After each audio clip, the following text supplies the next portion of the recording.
Nah, nggak banyak orang tahu ya bagaimana lansia di Indonesia, karena yang kita tahu bahwa, lansia itu ya memang orang udah tua tinggal di rumah gitu.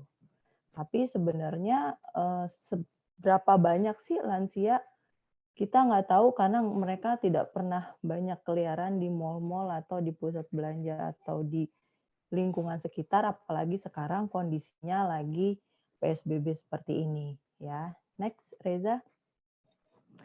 Nah, untuk aging sendiri, lansia sendiri di Indonesia, ini nggak cuma di Indonesia sebenarnya. Populasi lansia itu semakin lama semakin meningkat. Dan peningkatannya ini sangat cepat sejak abad memasuki abad 21. Ya, termasuk juga di Indonesia. Seperti yang kita lihat di figur yang saya berikan di dalam screen share ini, bahwa peningkatan lansia itu dari tahun 1971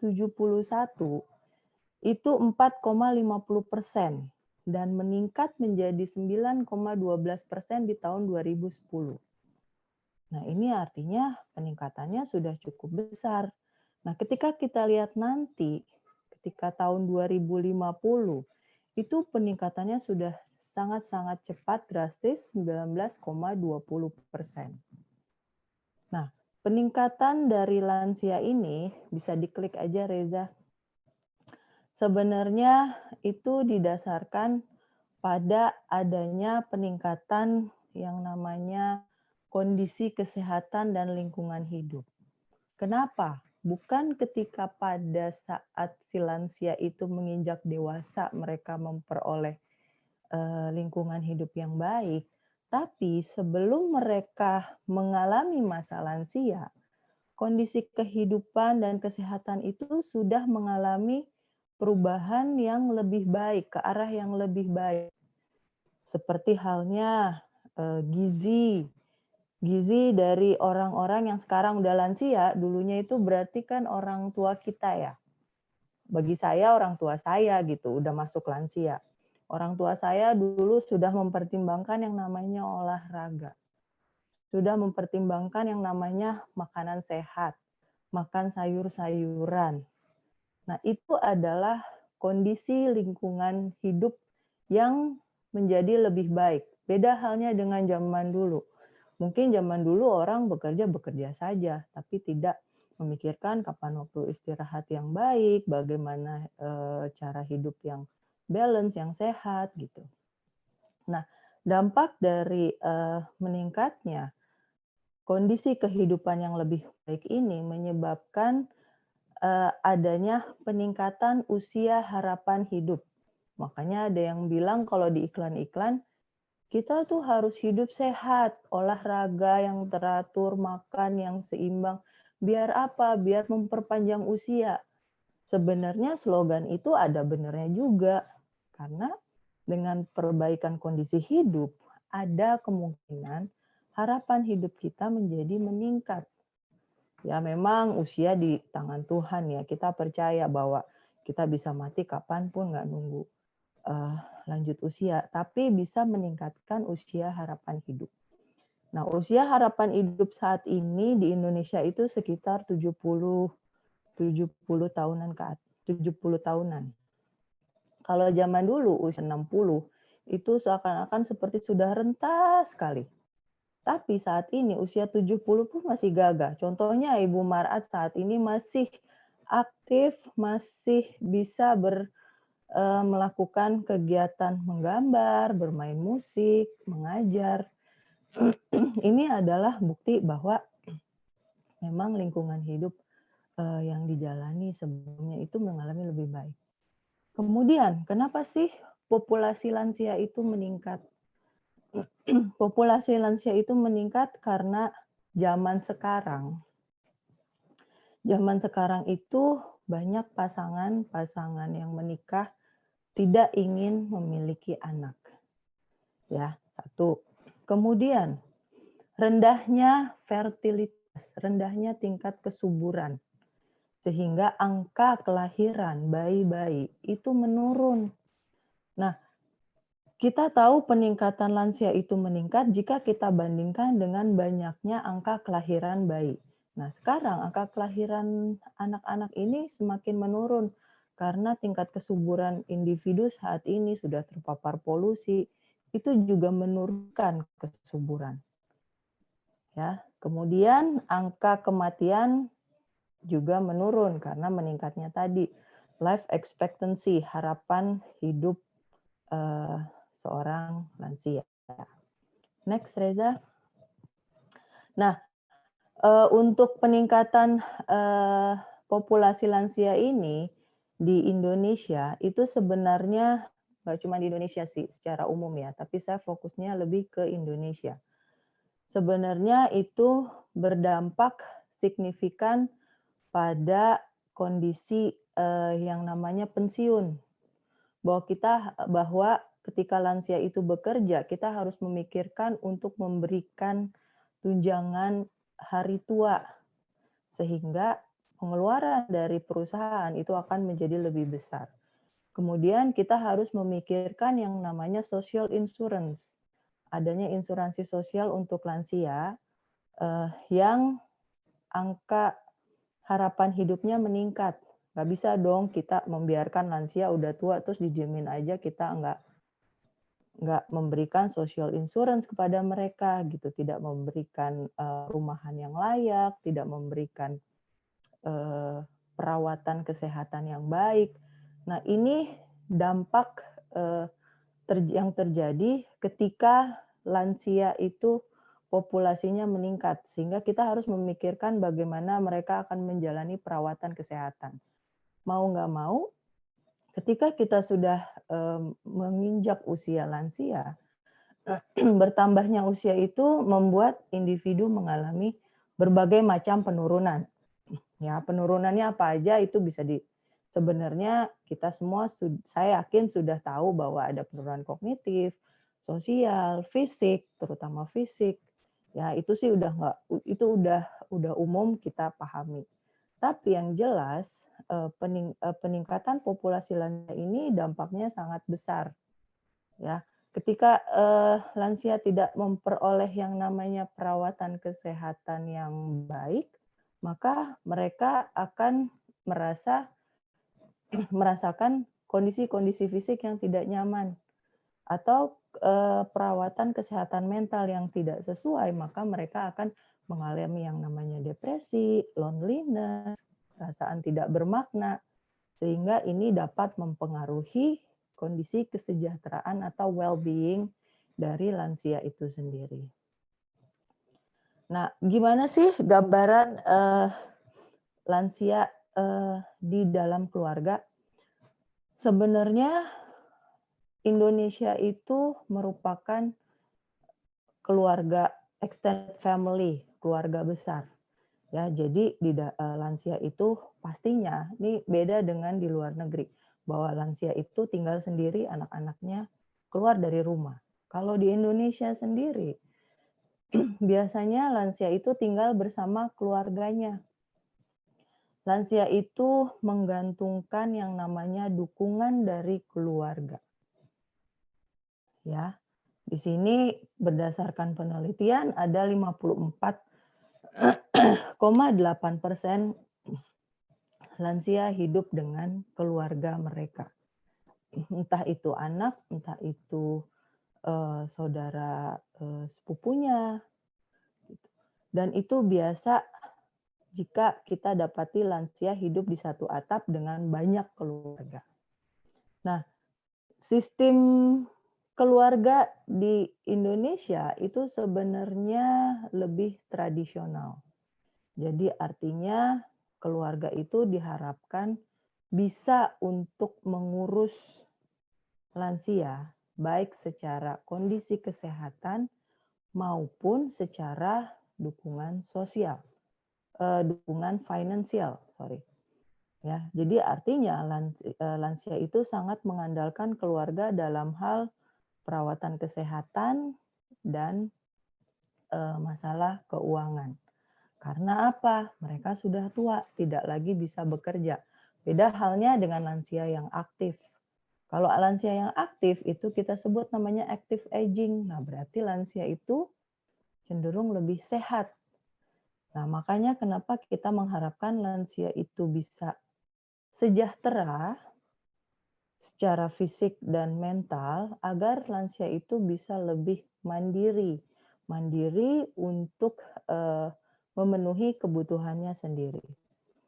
Nah, kemudian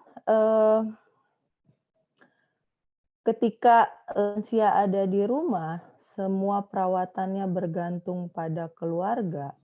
Seringkali ya, keluarga sendiri itu tidak memiliki pengetahuan dan keahlian bagaimana merawat lansia itu dengan baik, bagaimana memperlakukan lansia. Kadang-kadang coba kita telaah. Seringkali kita mendapati orang tua kita yang sudah tua di rumah dibiarkan menonton TV sendiri.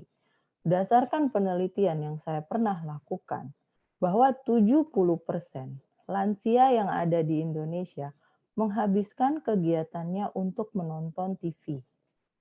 Ya. Sayangnya berdasarkan penelitian ini tidak diketahui apakah lansianya itu berada di perkotaan atau di pedesaan. Tapi didapati data bahwa 70% menghabiskan waktu menonton TV setiap hari jika mereka berada tinggal bersama keluarga. Nah, dari keluarga sendiri, misalkan anak atau menantu atau cucu-cucu, mereka tidak tahu bagaimana memperlakukan lansia ketika mereka sakit. Taunya dibawa ke rumah sakit, ternyata nggak apa-apa. Lansianya misalkan tiduran aja, nggak tahu mesti diapain, ya udah. Si kakek nenek tidur kok, kita nggak perlu melakukan apa-apa. Jadi artinya skill dan knowledge yang dibutuhkan oleh keluarga ketika mereka hidup dengan seorang atau dua orang lansia itu sangat-sangat diperlukan. Ya.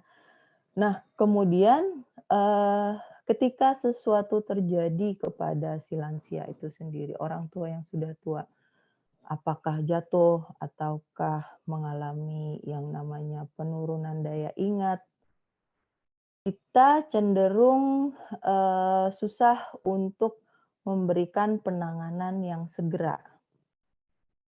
Karena apa? Karena situasi seringkali, saya tidak menggeneralisir, tapi seringkali didapati bahwa keluarga di Indonesia itu kondisinya adalah suami istri bekerja, anak-anak sibuk, atau ada pula anak yang tinggal jauh dari keluarganya. Sehingga bantuan yang diharapkan segera datang untuk menangani kondisi penurunan fisik dan kondisi mental lansia yang diharapkan segera itu tidak muncul. Ya. Terus kemudian ya zaman sekarang idealnya memang ketika lansia ada di rumah, seorang istri atau seorang anak perempuan itu yang mengurusi orang tuanya. Tapi kadang-kadang itu sulit ditemukan karena udah zaman modern yang kebanyakan berdasarkan pengamatan saya banyak anak perempuan atau istri yang bekerja di luar dan justru suaminya yang ada di rumah. Gitu. Nah, hal ini yang perlu dipertimbangkan ketika kita merawat orang tua yang sudah tua ada di rumah. Untuk itu, makanya kenapa di sini ada yang namanya third party, pihak ketiga yang bisa dijadikan alternatif untuk tempat lansia itu bisa hidup sesuai dengan kebutuhannya. Ya, karena satu hal tadi perawatan dan pengetahuan mengurus lansia itu tidak dimiliki oleh anak, kebanyakan tidak dimiliki oleh anak, dan bantuan segera yang dibutuhkan ketika lansia mengalami adanya penurunan kondisi itu juga sulit untuk didapatkan. Contoh saja. Ketika dulu nih, contoh pribadi, almarhum bapak saya sakit, beliau udah lansia waktu itu, sakit, keluar pendarahan. Anggota keluarga nggak ada di rumah, karena satu anaknya ada yang pergi jauh, yang lainnya sudah tinggal terpisah, sehingga yang ada mama saya yang sudah lansia juga, yang mungkin tidak memiliki pengetahuan bagaimana ini ada pendarahan, saya mesti gimana nih? Nyetir mobil nggak bisa, jalan kaki nggak mungkin, pakai kursi roda jauh amat gitu loh. Nah, ini yang perlu dipertimbangkan ketika kita mengurusi lansia yang ada di rumah bersama keluarga. Oleh karena itu, pilihan yang paling logis bagi keluarga adalah untuk mendapatkan bantuan dari pihak ketiga, yaitu adalah panti reda.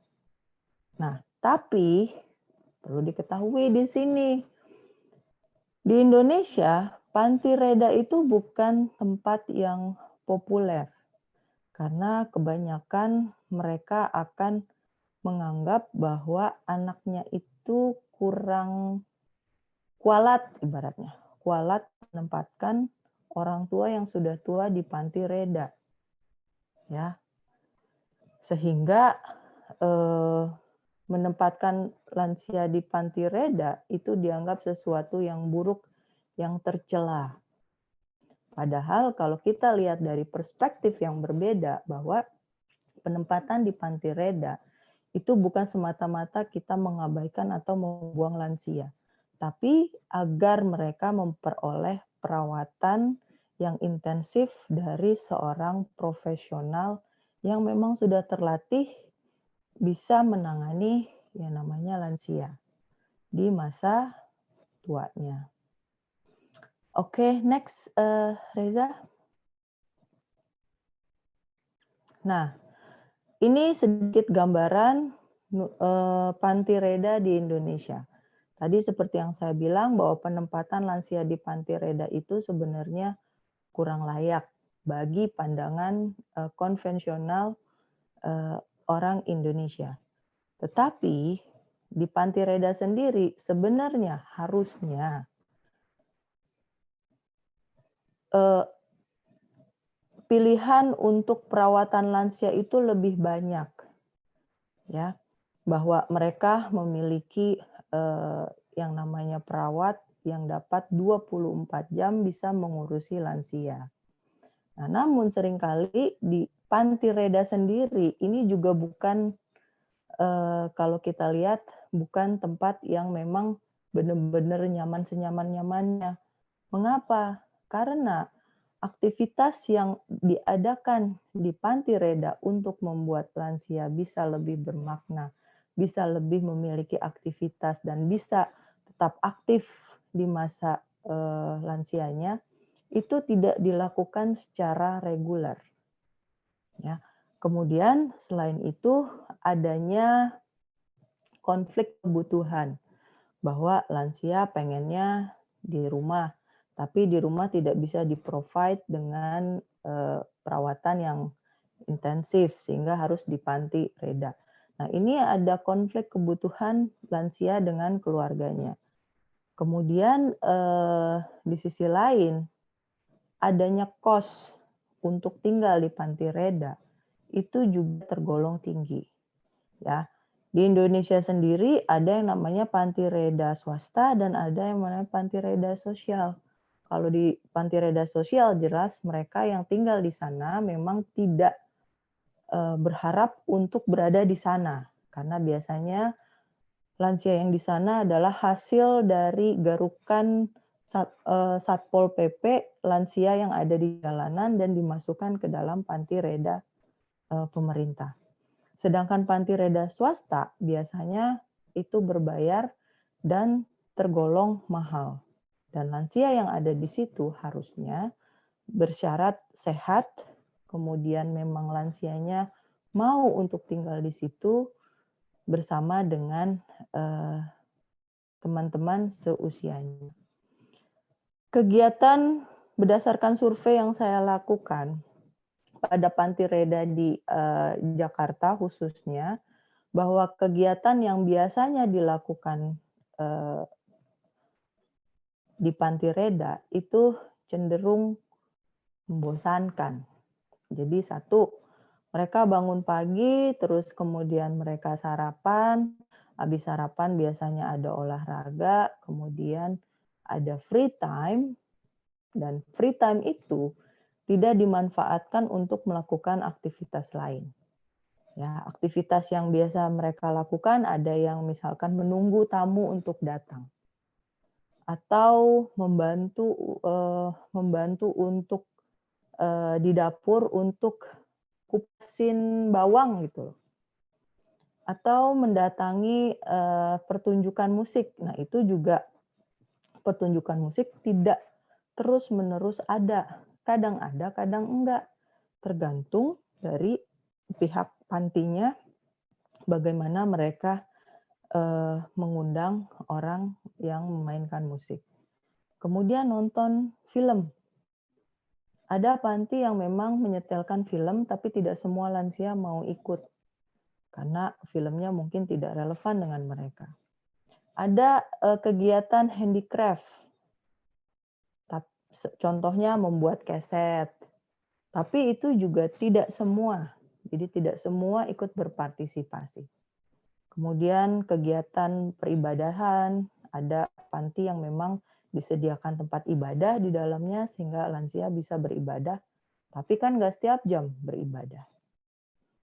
Terus kemudian adanya regular medical check-up, dan seringkali medical check-up ini tidak disupport dengan tenaga kesehatan yang memang datang secara reguler.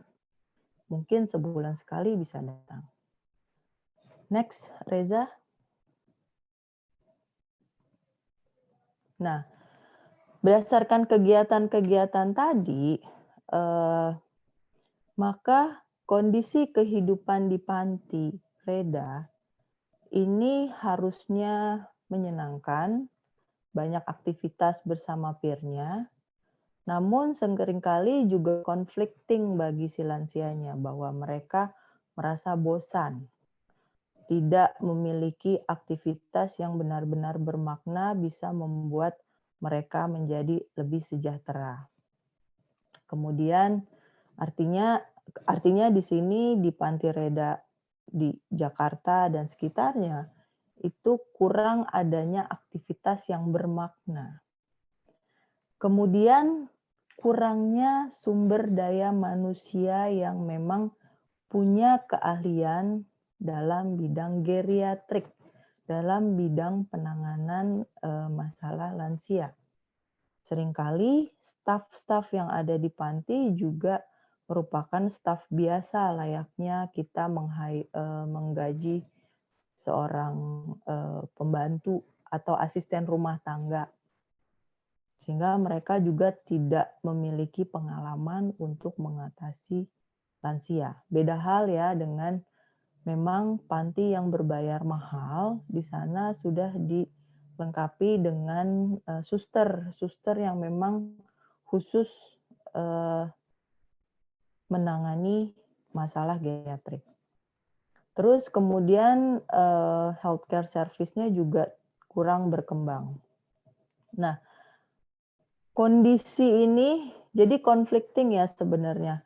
Di rumah lansia mungkin ada anak-anaknya yang bisa punya skill mengatasi lansia, bagaimana menangani orang tuanya yang sudah tua, tapi ada yang tidak. Nah, di sisi lain ketika kita minta bantuan ke Panti Reda untuk bagaimana lansia bisa hidup dengan layak, di sana pun kita tidak mendapati adanya kondisi yang memang mendukung kehidupan lansia sehingga mereka bisa tetap aktif, tetap sehat, sehingga kondisi-kondisi kehidupan di Panti Reda ini bisa menurunkan yang namanya well-being lansia. Oke, itu aja dari saya. Nah, nanti untuk penjelasan Hana mungkin akan bisa diperjelas bagaimana sih caranya bisa kita membuat lansia itu menjadi lebih sejahtera dengan pemaparan hasil penelitiannya Hana. Baik, terima kasih. Saya kembalikan ke Reza. Baik, terima kasih Bu Roswiani atas pemaparannya. Tadi sangat menarik ya terkait dengan lansia yang sekiranya ada yang dititipkan ya di Panti Ureda. Ternyata banyak pro dan kontranya juga, positif dan negatifnya ketika kita menitipkan lansia di Panti Ureda ya. Jadi mungkin bisa membuka cakrawala pemikiran juga bagi Bapak Ibu ya yang memang punya lansia dan tiba-tiba Bapak Ibunya sibuk, punya pemikiran, udah dititipkan aja di Panti Ureda. Nah, ya baik. Nanti salah satu narasumber kita juga akan membahas terkait dengan program gratitude ya, bagaimana program tersebut dapat meningkatkan kualitas pada lansia menjadi lebih bahagia. Nah, narasumber kedua kita merupakan mahasiswa bimbingan dari Ibu Roswiani ya. Baik, sebelum kita mulai, saya akan membacakan terlebih dahulu CV dari narasumber kedua kita.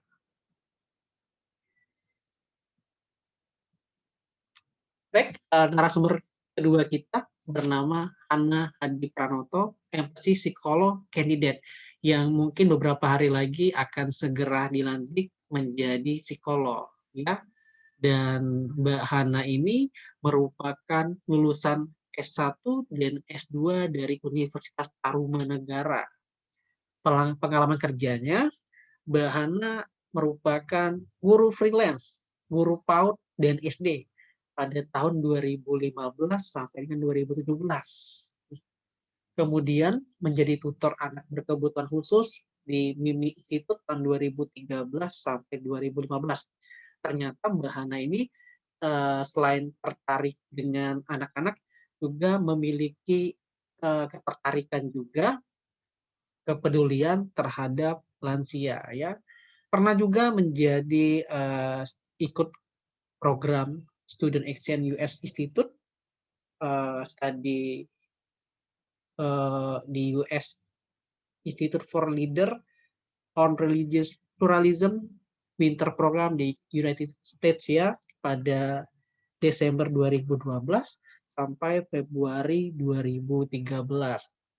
Jadi pada kesempatan malam hari ini narasumber kedua kita akan membahas terkait dengan program grup gratitude ya untuk kualitas hidup pada lansia. Nah, jadi memang Mbak Hana ini sudah melakukan penelitian. Benar nggak sih gratitude program ini dapat memberikan kebahagiaan pada oma dan opa, dan penelitiannya ini menarik karena dilakukan di Panti Ureda ya. Nah, bagaimana kita pikirkan kondisi, karena saya juga punya pengalaman dulu waktu tesis juga meliti lansia juga di Panti Ureda. Tapi kalau saya metodenya menggunakan occupational therapy, menggunakan ronce ya. Kalau Mbak Hana ini terapinya menggunakan program gratitude. Baik, kepada Mbak Hana, saya persilahkan nih untuk sharing pengalamannya bagaimana Mbak Hana berhadapan dengan oma dan opa di Panti Ureda dan bagaimana hasil dari penelitian yang Mbak Hana lakukan. Iya, terima kasih Koreza. Selamat malam semuanya. Apa suara saya terdengar jelas? Iya, terdengar jelas Mbak Hana. Iya, selamat malam Bu Roswiani, selamat malam Pak Monty, Bu Mar'ad, dan seluruh peserta yang pada malam hari ini hadir. Malam ini saya akan menyampaikan sharing tentang tesis saya mengenai gratitude program pada seperti yang telah disampaikan pada lansia yang ada di Panti Ureda. Boleh mungkin langsung di share screen aja. Boleh, iya, silakan. Sebentar.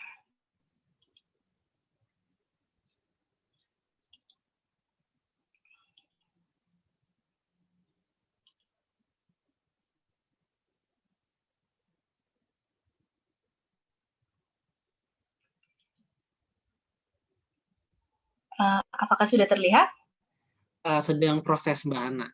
Oke.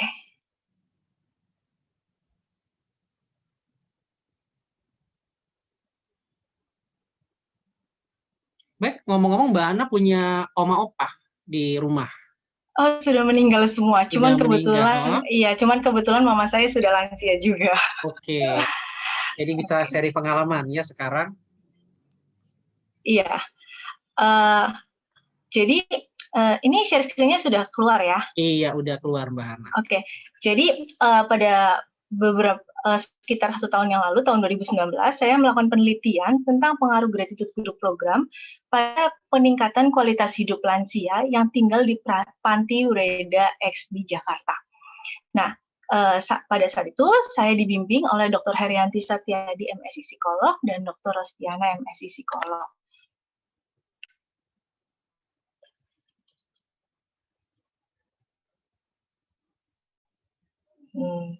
Kemudian, nah ini latar belakangnya mungkin sudah seperti yang disampaikan oleh Bu Roswiani, bahwa sebenarnya siapa sih lansia berdasarkan Undang-Undang RI nomor 13 tahun 98, dia individu yang telah mencapai usia 60 tahun ke atas dapat dikategorikan sebagai lansia.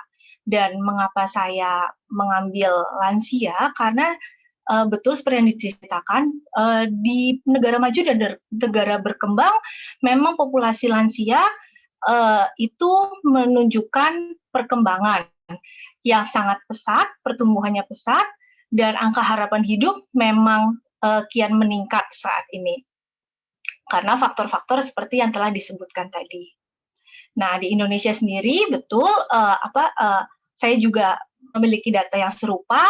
Ini adalah datanya bahwa memang lansia itu sejak sekitar hampir 5 dekade itu meningkat 2 kali lipat, dan kemudian tahun 2019 populasinya sudah 9,6% dan diprediksi akan terus meningkat, dan kita akan harus siap dengan bonus demografi yang tidak lain juga termasuk lansia. Nah, oleh karena itu kita harus memiliki sebaiknya saat lansia itu bisa memiliki produktivitas yang baik, lansia itu memiliki kesejahteraan yang baik, hal itu akan sangat berguna sekali sebagai bonus demografi. Nah, jadi yang ini mirip-mirip yang kayak tadi, saya mungkin menceritakan secara singkat saja bahwa lansia atau sekitar 60 ke atas ada yang aging. Aging ini penurunan secara bertahap, kemunduran secara bertahap yang dialami oleh lansia yang tidak dapat dihindari, baik itu dalam bidang segi aspek fisik, kognitif, maupun psikososial. Mungkin di fisiknya sekarang sudah mulai lebih lemah, mudah lelah, kemudian di kognitifnya mungkin untuk mempelajari hal-hal baru mulai sulit, mulai sering lupa, dan di psikososial mungkin pasangannya mungkin meninggal, atau anak-anaknya sangat sibuk bekerja sehingga seperti yang disebutkan bahwa mereka kadang-kadang hidup sendirian, nonton TV juga sendirian, seperti itu. Dan ini masalah ekonomi, tidak ada dukungan keluarga membuat mereka terlantar, dan kebanyakan mereka dirujuk ke panti Breda. Ini dalam penelitian saya, panti Bredanya, sebelumnya saya ingin informasikan bahwa panti Bredanya adalah panti Breda yang panti sosial Tresnawirda milik pemerintah. Jadi PSTW ini memang mempunyai tugas memberikan bimbingan dan pelayanan bagi lansia yang terlantar untuk dapat hidup secara wajar di dalam kehidupan masyarakat. Nah, di Panti Breda ini memang Panti Breda ini merupakan tempat tinggal yang aman bagi lansia, terutama karena mereka seringkali tidak berdaya. Nah, karena mereka membutuhkan perawatan yang lebih. Tapi terkadang seperti yang disebutkan, mereka merasa kurang dihargai, kurang diberdayakan. Jadi mereka merasa terasing, kayak sudah tidak merasa sudah tidak dibutuhkan lagi. Kemudian terbatas dalam melakukan kontak sosial. Jadi mereka kalau udah masuk PSTW itu, mereka teman-temannya ya warga PSTW sekitar aja. Jadi tidak tidak di luar yang lain, mereka sudah tidak berhubungan karena untuk akses keluarnya membutuhkan izin yang cukup rumit. Di tempat saya izinnya tidak begitu mudah pada saat itu. Kemudian mereka merasa bahwa mereka dibuang hingga pada akhirnya nanti saya harus meninggal di sini, harus sendirian, seperti tanpa keluarga yang merawat saya, seperti itu. Kemudian, nah ini ternyata persepsi-persepsi demikian, persepsi dari lansia tersebut yang dirasakan bahwa mereka tidak diinginkan, tidak dihargai lagi, tidak diberdayakan, ternyata mempengaruhi kualitas hidup lansia itu sendiri. Nah, kualitas hidup itu sebelumnya apa sih? Ternyata kualitas hidup itu adalah persepsi individu. Jadi bukan persepsi orang lain atau ada patokannya bagaimana, tapi persepsi individu itu tersendiri tentang kehidupannya sesuai dengan konteks budaya dan sistem nilai di lingkungannya, terkait memang tergantung dengan tujuannya, harapan mereka, standar mereka. Jadi benar-benar persepsi mereka sendiri tentang kehidupan mereka sendiri. Jadi berdasarkan ini Dinner dan Su tahun 97 mengatakan kualitas hidup ini didasarkan atas pencapaian hal-hal yang diinginkan oleh individu. Karena kualitas hidup itu yang seperti saya bilang merupakan pengalaman individu itu sendiri. Jadi saat individu itu memiliki pengalaman yang sesuai dengan keinginannya, pengalaman yang baik, yang menurut mereka menyenangkan, dapat diasumsikan bahwa mereka mendapat perasaan yang senang, damai, kemudian mereka puas terhadap hidup mereka. Nah, sebenarnya kualitas hidup itu dipengaruhi oleh apa sih? Ternyata ini saya ambil dari penelitiannya Dewi Rostiana dan Rumawas tahun 2018. Kualitas hidup ini terdiri dari ada domain-domainnya, dimulai dari ada kondisi lingkungan, tingkat kemandirian, spiritual, sosial, dan ada lainnya di sini. Nah, banyak hal yang ada di sini itu semuanya berpengaruh terhadap kualitas hidup, termasuk yang tidak kalah pentingnya adalah aspek fisik dan aspek psikologis juga tidak kalah pentingnya. Nah, kenapa sih kita membicarakan mengenai kualitas hidup? Karena kualitas hidup yang baik itu sebenarnya diperlukan mungkin tidak hanya lansia ya oleh semua orang, tapi karena pada saat ini penelitian saya fokus pada lansia, jadi kenapa sih dibutuhkan oleh lansia? Supaya lansia ini kan seperti yang tadi sudah disebutkan bahwa lansia mengalami kemunduran dalam berbagai perubahan-perubahan dan mungkin fisik yang rentan membuat mereka terkadang mengalami kesulitan dalam berbagai hal seperti itu. Jadi stresornya lebih banyak. Hal-hal yang dapat membuat mereka stres mungkin merasa lebih banyak. Bahkan sekedar sharing, ibu saya pun bilang, tua itu ternyata tidak enak ya, tidak seperti pada saat kita muda yang tidak pernah capek, yang mudah melakukan apa saja. Nah, ternyata kualitas hidup yang baik, persepsi kita, itu tuh ternyata dapat membuat kita dapat lebih beradaptasi terhadap kerentanan kondisi fisik yang mungkin jauh lebih rentan, seperti itu. Kemudian, nah, jadi tadi kan kualitas hidup memang dipengaruhi oleh, sebelumnya saya mundur sebentar, maaf, kualitas hidup itu kan dipengaruhi oleh berbagai pengalaman atau kondisi negatif, seperti mungkin ada kalanya mereka terjatuh, tinggal di panti bereda, tapi ternyata kita tetap dapat mempertahankan kualitas hidup seseorang, kualitas hidup lansia, meski kondisi fisiknya sudah tidak terlalu baik.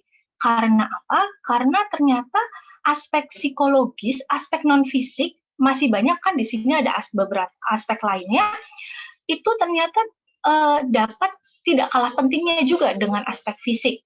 Jadi kualitas hidup tetap bisa baik asalkan mereka mempersepsikan aspek-aspek lain dalam kehidupan mereka juga baik, tidak hanya fisik saja. Nah, Kemudian saya pada saat penelitian menggunakan intervensi bersyukur. Sebelumnya mungkin sering kita sudah dengar ya kata bersyukur itu apa sih? Kita harus bersyukur, bersyukur, dan bersyukur. Ternyata secara teoritis bersyukur itu merupakan perasaan kita berterima kasih dan respon bahagia terhadap sebuah pemberian. Tapi ternyata tidak hanya pemberi itu berupa barang. Ternyata sebuah momen kebahagiaan, misalnya kebersamaan dengan keluarga, itu juga dapat membuat kita bersyukur. Selama segala hal tersebut dapat membuat kita merasa damai, dan itu bisa berasal dari mana saja. Bisa berasal dari keindahan alam, maupun hal-hal kecil yang ada di sekitar kita. Nah, bersyukur ini merupakan perasaan kagum, berterima kasih, menghargai hidup, baik terhadap alam ataupun sumber daya lainnya, misalnya Tuhan, hewan, dan orang-orang yang ada di sekitar kita. Kemudian, nah ini jadi kenapa sih harus bersyukur? Dari tadi dibilang bahwa lansia memang seringkali ya persepsinya bahwa lansia memang sudah memiliki kemunduran, walaupun ada yang namanya successful aging seperti yang telah disebutkan. Tapi bagaimana sih kenapa harus bersyukur? Apa yang membuat bersyukur itu dapat membuat seseorang merasa menjadi lebih bahagia? Ternyata bersyukur itu, dengan orang bersyukur, dia dapat menemukan kekuatan dari dalam dirinya. Apa sih yang masih mereka miliki, hal baik apa yang mereka masih punya, sehingga hal tersebut dapat membantu mereka untuk mengatasi stres atau masalah yang sedang dihadapi. Sehingga misalnya masalah-masalah yang mereka sering hadapi, kalau di panti yang sering saya temuin, anak saya sudah lama tidak mengunjungi saya. Tapi mereka punya sumber daya loh, punya kekuatan pada akhirnya bahwa, oh ya udah nggak apa-apa, mungkin mereka sedang sibuk, nggak apa-apa, di sini saya punya teman-teman lainnya kok. Jadi mereka punya ada sumber daya, ada kekuatan-kekuatan lain. Misalnya pun di panti, ya nggak apa-apa, mereka oma opa yang ada di panti itu bilang nggak apa-apa, mungkin saya di sini memang nggak bisa keluar, mungkin terbatas aksesnya, tapi di sini bisa ibadah, nyaman kok, atau kasurnya saya bisa tidurnya enak kok di sini. Jadi mereka masih bisa menemukan kekuatan untuk mengatasi stres, walaupun mereka di dalamnya mungkin merasa stres, ada persepsi-persepsi negatif, tapi mereka bisa mengatasi hal-hal tersebut dengan lebih efektif, karena mereka masih menemukan hal baik apa sih yang mereka punya. Sehingga pada akhirnya kualitas hidup mereka meningkat. Karena kualitas hidup ini persepsi seseorang yang telah tadi saya sebutkan, bahwa ketika seseorang itu puas akan kehidupannya, merasa pengalaman hidupnya adalah hidupnya memiliki pengalaman yang baik, dapat diasumsikan bahwa mereka itu akan bahagia, seperti itu. Nah, di sini individu yang memiliki skor yang tinggi pada bersyukur itu lebih mengalami kepuasan hidup. Nah, kepuasan hidup itu, dan tidak hanya kepuasan hidup, tapi seperti kebahagiaan, vitalitas, harapan, mereka juga memiliki harapan. Mereka juga lebih sedikit mengalami perasaan misalnya negatif seperti depresi, rasa iri terhadap orang lain, atau tidak suka terhadap orang lain, karena mereka sadar bahwa hidupnya sudah cukup kok, sangat banyak hal-hal yang bisa mereka syukuri. Sangat banyak hal baik yang mereka punya, yang mereka telah terima, jadi mereka tidak suka iri dengan yang lainnya. Kayak gitu. Nah, di sini kegiatan bersyukur itu saya ambil dari Watkins tahun 2004, di bukunya ada kegiatan bersyukur itu ada 4 yang dapat dilakukan ternyata. Jadi kalau kita bilang bersyukur dan bersyukur, lalu bagaimana caranya? Nah, ternyata ada 4 cara yang bisa dilakukan untuk bersyukur. Yang pertama adalah grateful recounting. Apa sih grateful recounting itu? Grateful recounting itu ternyata mendata hal-hal yang disyukuri. Jadi kita membuat daftar-daftar hal apa yang masih kita syukuri. Kita kemukakan tuh apa saja hal-hal yang bisa kita syukuri, mulai dari hal kecil sampai hal besar. Misalnya hal-hal kecil itu misalnya oke, saya walaupun fisik saya misalnya kurang sehat, tapi ternyata saya masih mempunyai mata saya masih bisa melihat dengan jelas kok. Terus saya masih bisa beribadah kok di panti ini, seperti itu.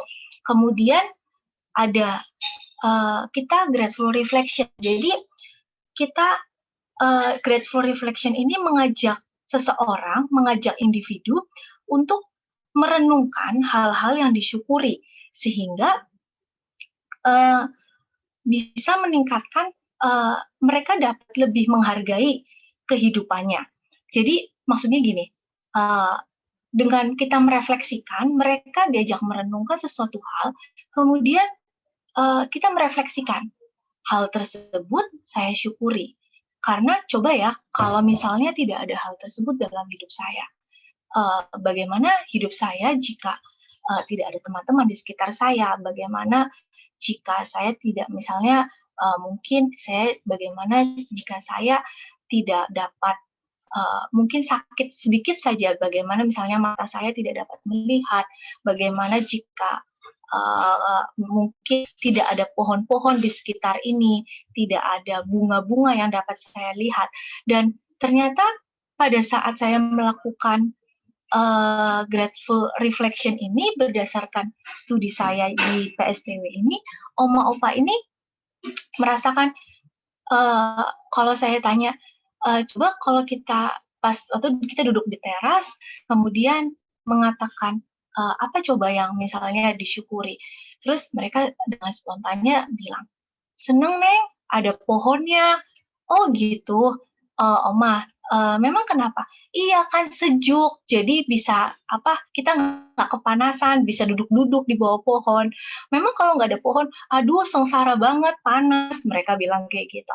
Jadi ternyata pohon pun akhirnya mereka membuat mereka sangat bersyukur akan hal itu, karena itu ada di hidup mereka, dan jika tidak ada, mereka akan merasa kesulitan. Dan kemudian kita cara yang ketiga adalah grateful expression.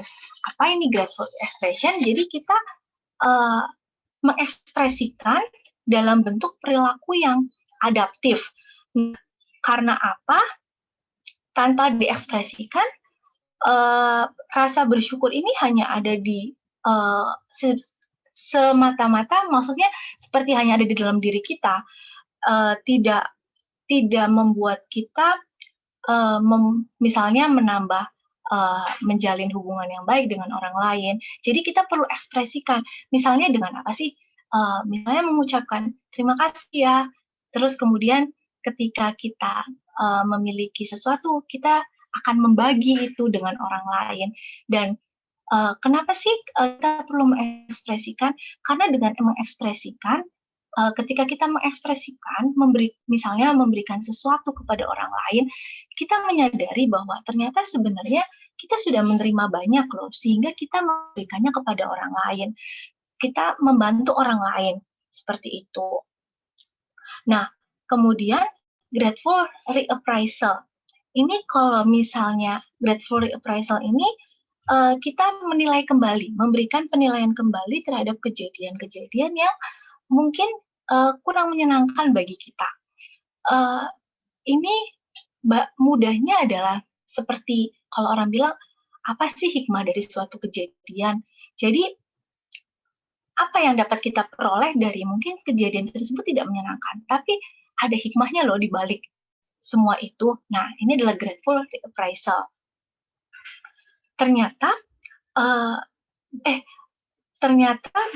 menurut penelitian, ada sebuah penelitian dari Valikani tahun 2019, saya tidak cantumkan di sini, tapi saya gunakan di tesis saya cerita bersyukur ini menjadi sebuah mediator antara stres dan kualitas hidup. Jadi bersyukur itu mediatornya. Makanya tadi saya bilang dengan bersyukur orang dapat mengatasi stresnya seperti yang tadi sudah saya sebutkan. Nah, kemudian walaupun saya mengajak para oma opa ini bersyukur, ternyata bersyukur itu bukan semata-mata mengabaikan hal-hal buruk yang dialami. Jadi kita tidak mengabaikan kejadian buruk atau kayak memendam, mengabaikan lah bahasanya, bukan mengabaikan penderitaan dan kesulitan kita, tapi dengan bersyukur kita akhirnya dapat menemukan sumber daya yang kita punya, sehingga sumber daya psikologis kita tahu sumber daya psikologis kita apa sih, hal baik apa yang masih kita punya. Kemudian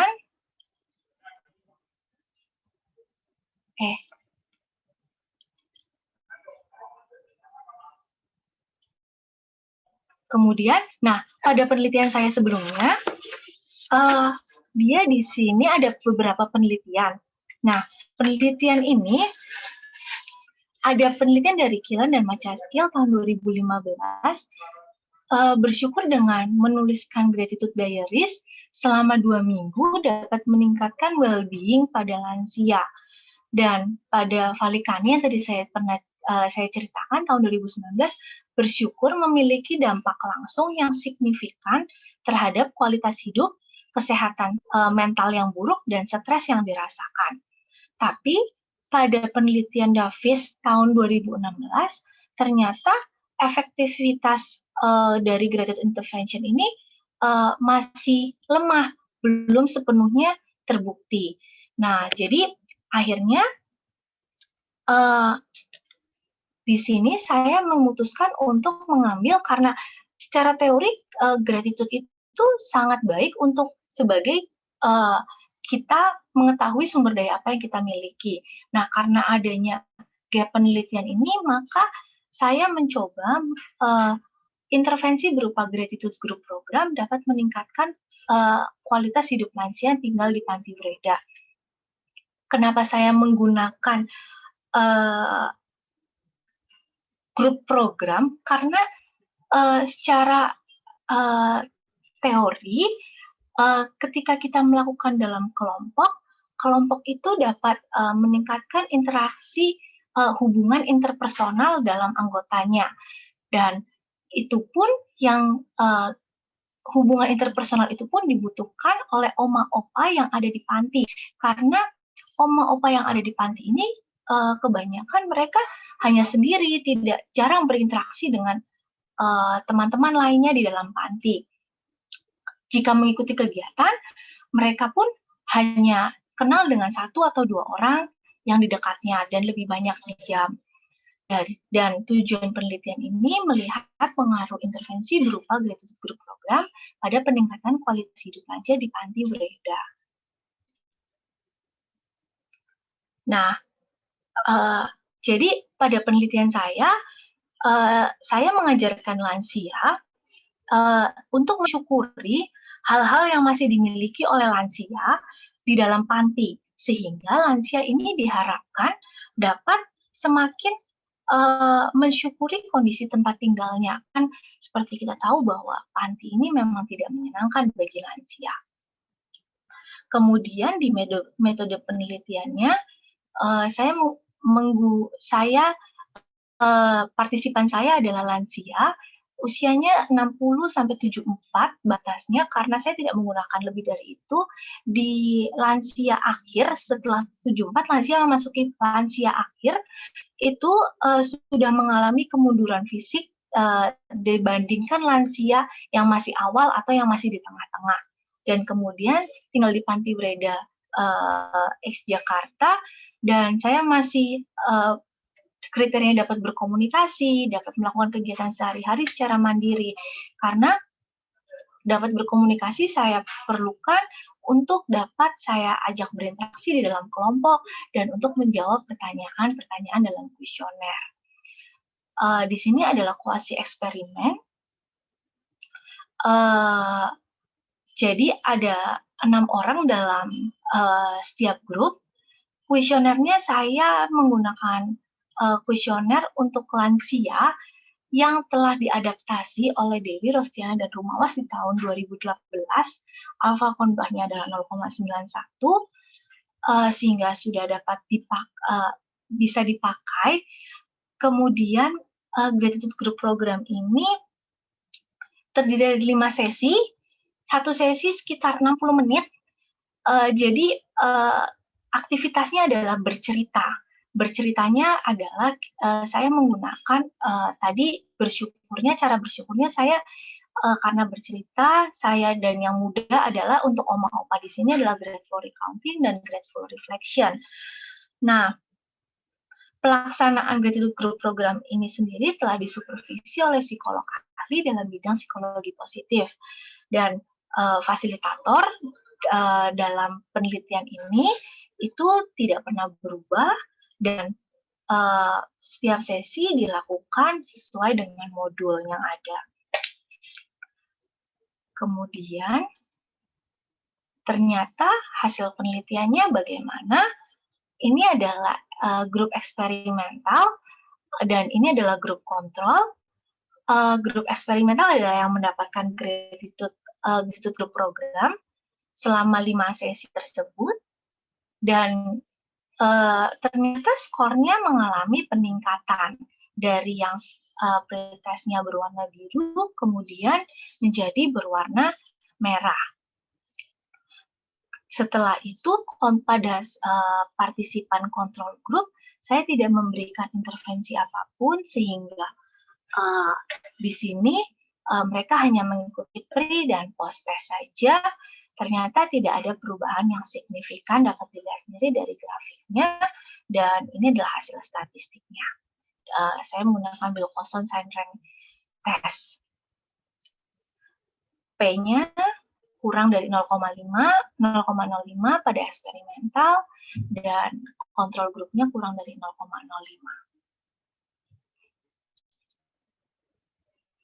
Kemudian setelah saya mendapatkan pada eksperimental group dari dimensi-dimensi yang ada dari kualitas hidup, saya coba dianalisis dengan statistik dimensi apa aja sih sebenarnya yang naik.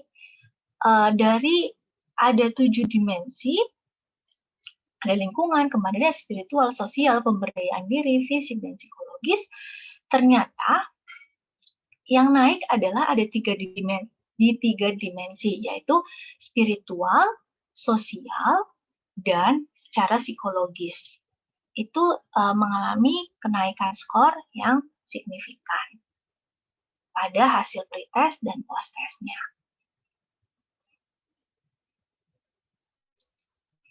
Nah, jadi setelah melihat hasil tersebut, ternyata 5 sesi gratitude group program yang dilakukan ternyata menunjukkan hasil yang signifikan terhadap peningkatan skor kualitas hidup lansia pada kelompok eksperimen. Sedangkan kelompok kontrol tidak diberikan intervensi apapun, itu tidak mengalami peningkatan skor kualitas hidup. Dan peningkatan skor kualitas hidup ini sejalan dengan penelitian sebelumnya yang tadi saya gunakan adalah Killian dan Macaskill bahwa dengan ada gratitude journal, gratitude diaries itu yang dapat meningkatkan kualitas hidup lansia. Dan melalui aktivitas bersyukur, individu dapat membangun sumber daya personal dan interpersonal untuk mengatasi stres. Jadi bersyukur itu membangun sumber daya personal mereka, membuat mereka mengetahui kekuatan apa yang masih mereka miliki. Dan pada partisipan saya, pada saat itu Oma Opa ini bercerita bahwa nggak apa-apa Neng di sini. Saya tinggal di sini karena saya punya banyak teman. Saya dapat mengikuti aktivitas di sini. Seperti ada senam Neng, ada menyanyi, ada menari, jadi namanya kayak panggung gembira gitu. Jadi oma opa ini nyanyi sendiri, joget sendiri. Walaupun suaranya udah kadang nggak jelas, nyanyi apa, tapi ada aja yang joget ya. Ada sih yang beberapa dari mereka yang misalnya duduk atau hanya menikmati. Tapi mereka cukup terhibur dengan hal-hal tersebut. Dan ternyata mereka merasakan ketenangan terutama dalam aktivitas keagamaan. Memang tidak setiap hari betul yang dikatakan bahwa aktivitas keagamaan ini khususnya untuk yang umat selain non-muslim itu hanya 1 minggu 1 kali.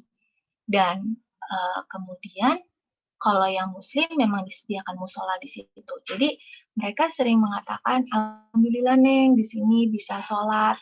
Coba kalau nenek masih di luar, kan masih panas-panasan harus jualan karena mereka kan memang dari kelas sosioekonomi menengah ke bawah ya, karena mereka kan terlantar kemudian dibawa masuk ke panti. Pasti nenek masih susah jualan di luar sana. Terus nggak apa-apa Neng, sedih sih tetap Neng, anaknya nggak datang, tapi udah di sini enak, bisa makannya teratur, bisa sholat, nggak kehujanan, kasurnya bersih, dia bilang gitu. Terus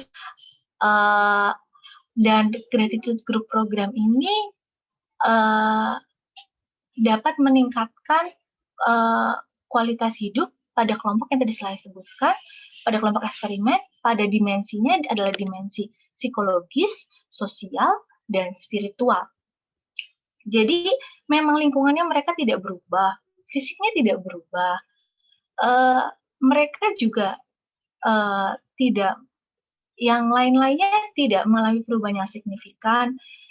Tapi secara psikologis, secara sosial mereka bahkan ketika dalam aktivitas kelompok seperti seru sekali. Pada awalnya mereka Bapak namanya siapa? Nggak kenal. Ternyata mereka oma opa ini dalam satu panti tidak semuanya kenal. Jadi pada saat di aktivitas kelompok itu, oh Bapak A ya? Iya ya Pak, saya di sini Pak, di ruangan ini. Terus mereka sering ketawa bareng. Terus saat ada cerita sedih, misalnya ada yang cerita sedih, salah satunya cerita sedih, anaknya tidak mengunjungi, dan lain-lain. Mereka itu kayak saling menguatkan satu sama lain. Sudah Bu, nggak apa-apa, nggak sendirian kok di sini. Kita semua juga sendiri. Nggak apa-apa, kan kita sama-sama sendiri jadi bareng-bareng. Mereka seperti itu.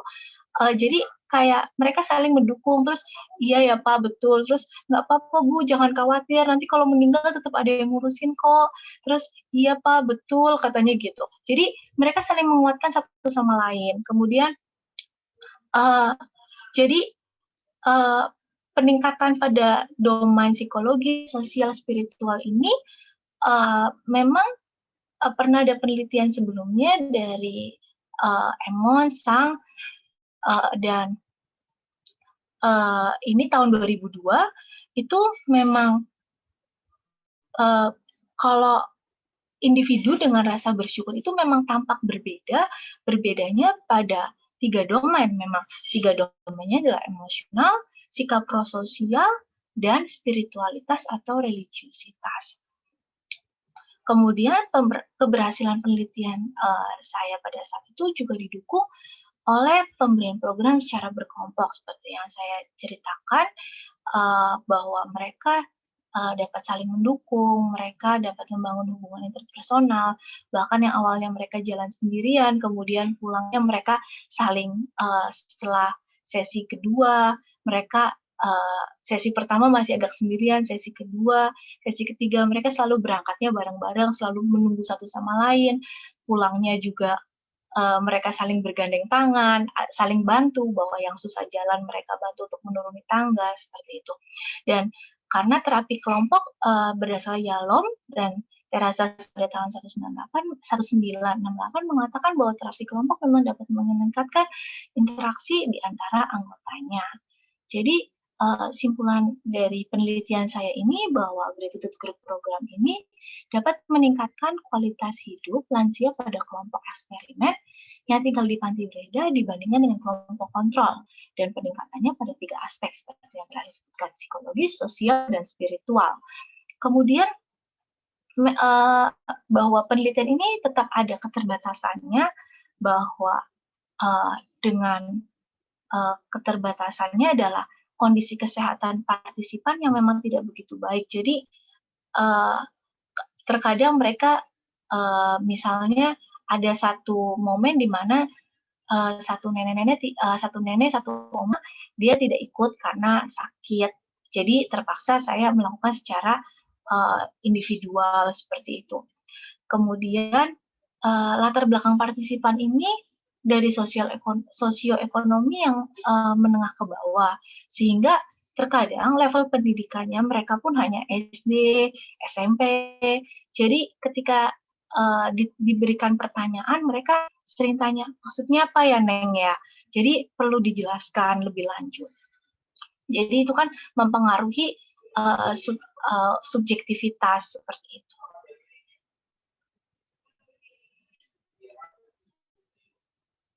Nah, ini jadi saran penelitian selanjutnya mungkin bisa dilakukan pada lansia dengan kualitas hidup rendah yang tinggal di luar panti juga, tidak hanya di dalam panti. Kemudian dapat lebih memperhatikan kondisi kesehatan fisik partisipan, mungkin jauh lebih dicek lagi bahwa mereka adalah memang fit untuk mengikuti setiap sesi walaupun memang sakit tidak dapat kita prediksi ya. Kemudian untuk psikolog atau pihak panti itu memperbanyak kegiatan atau pelayanan psikologis lansia di panti karena memang berdasarkan setelah kegiatan saya di sana memang ada psikolog yang datang, tapi itu pun tidak sering, tidak rutin, jadi jarang mereka ada kegiatan terkait psikologis, hanya lebih seringnya lebih ke religius.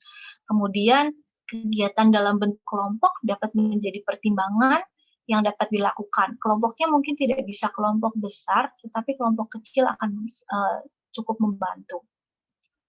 Kemudian bagi lansia, marilah kita mencoba mensyukuri hal-hal yang masih dimiliki, dan ada baiknya kita tetap aktif untuk mengikuti kegiatan yang ada, kita tetap aktif berkegiatan, jadi dan menjaga hubungan interpersonal. Jadi mungkin kalau ada komunitas-komunitas lansia sekarang seperti yang saya tahu adalah Sahabat Lansia Tangguh yang dimiliki, yang adalah komunitas yang didirikan oleh salah satu dosen di Untar, Ibu Mimi, itu juga bagus. Jadi lansia ini berkumpul menjadi satu karena ternyata dalam kelompok itu mereka bisa saling bercerita, saling menguatkan, kemudian jadi kayak serasa senasib, sepenanggungan. Jadi nggak apa-apa, jadi kita bareng-bareng kok, nggak apa-apa, kayak gitu. Jadi mereka memiliki bahwa mereka tidak sendirian, seperti itu.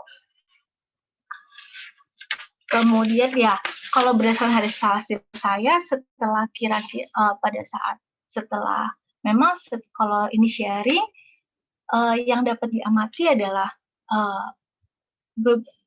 dari perkataan mereka ketika mereka berbicara, mereka lebih sering untuk mengucapkan misalnya alhamdulillah ya Neng ya, terus udah gitu yang tadinya masih sangat merindukan anaknya, kerinduan terhadap anaknya tetap ada, terus keinginannya masih untuk ditengok ada, tapi mereka akhirnya lebih menerima bahwa ya memang mereka di panti, mungkin anaknya sibuk. Kemudian mereka senang bahwa mereka punya teman-teman baru seperti itu. Jadi lebih sering tertawa seperti itu. Terus jadi ketika menceritakan pengalamannya yang tidak menyenangkan buat mereka, mereka jadi seperti ya sudah tidak apa-apa. Jadi lebih sedikit untuk misalnya seperti kayak tidak, kan ada yang pas lagi itu ada satu oma-oma, pas lagi di awal omanya sering nangis sekali, tapi setelah lama-lama, setelah oma ini menyadari bahwa, oh ya ternyata di panti saya cukup baik kok, kehidupan saya di sini bahkan mungkin jauh lebih baik dibandingkan saya di luar. Kemudian oma ini lebih tidak sering menangis. Jadi pada saat 1-2 sesi di awal, oma ini menangis, tapi di sesi ketiga, keempat, kelima, oma ini tidak lagi menangis pada saat bercerita.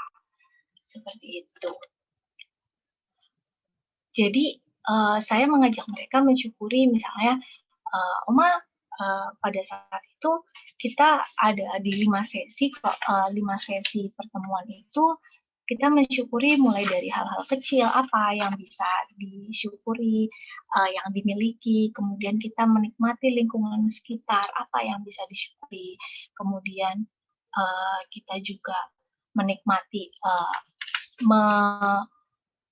tentang hubungan interpersonal, kita membuatkan kartu ucapan terima kasih untuk siapa yang mereka ingin ucapkan terima kasih. Ada yang memberi kepada perawat, ada yang memberi kepada temannya karena telah sering menolong dia. Kemudian saya juga mengajak opa ini mulai mengambil hikmah dari satu kejadian yang mungkin tidak menyenangkan. Pada saat itu rata-rata dari oma mengatakan pengalaman tidak menyenangkannya adalah saya harus tinggal di panti. Saya tinggal di panti jadi terbatas, dan itu akhirnya setelah sesi menimbulkan insight untuk mereka untuk menemukan hal baik apa yang mereka bisa temukan dalam panti, dan kemudian saya juga mengajak mereka untuk mensyukuri segala peristiwa apa yang penting mungkin bagi mereka yang membuat mereka sangat bersyukur. Jadi saya mengajak mereka bahwa kehidupan mereka meskipun buruk tidak sepenuhnya buruk, bahwa mereka masih memiliki hal baik, bahwa kehidupannya masih ada yang baik, seperti itu. Kemudian terakhir, sudah, terima kasih. Sekian presentasi dari saya. Saya kembalikan kepada Koresa.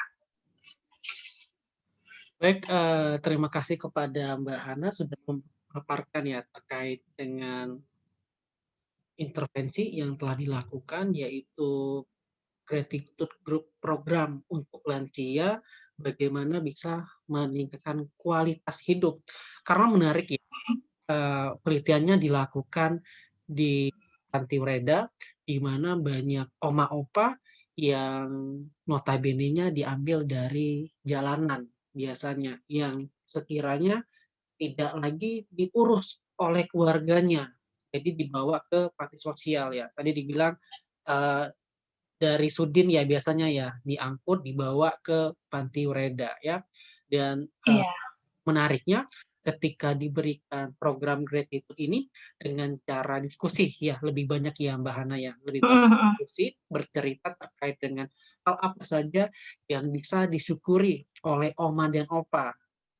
Nah, meskipun misalnya di awalnya masih merasa kesepian, mungkin ada rasa kemarahan, kesel, kecewa terhadap keluarganya, terhadap anaknya ya, tapi dengan rasa syukur ini bisa memberikan kelegaan ya.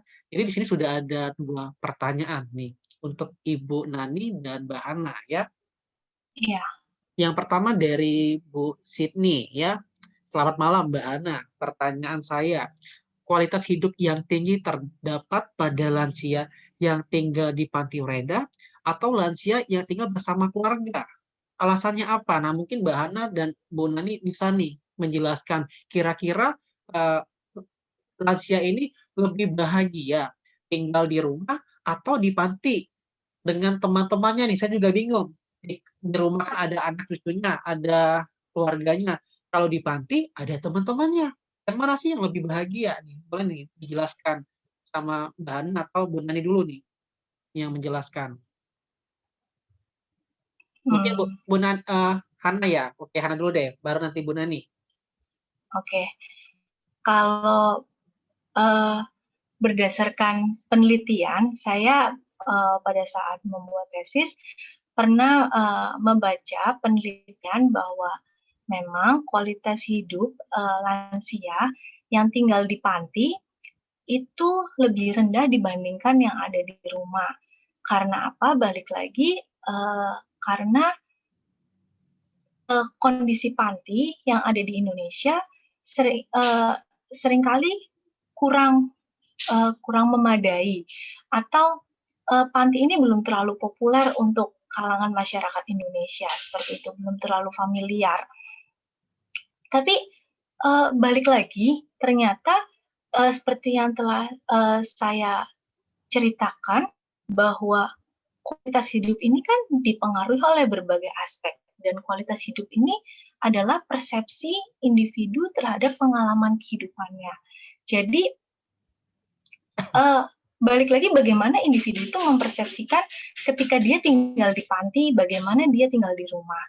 Sekedar sharing bahwa ada oma yang saya kenal bahwa mereka merasa lebih bahagia tinggal di panti.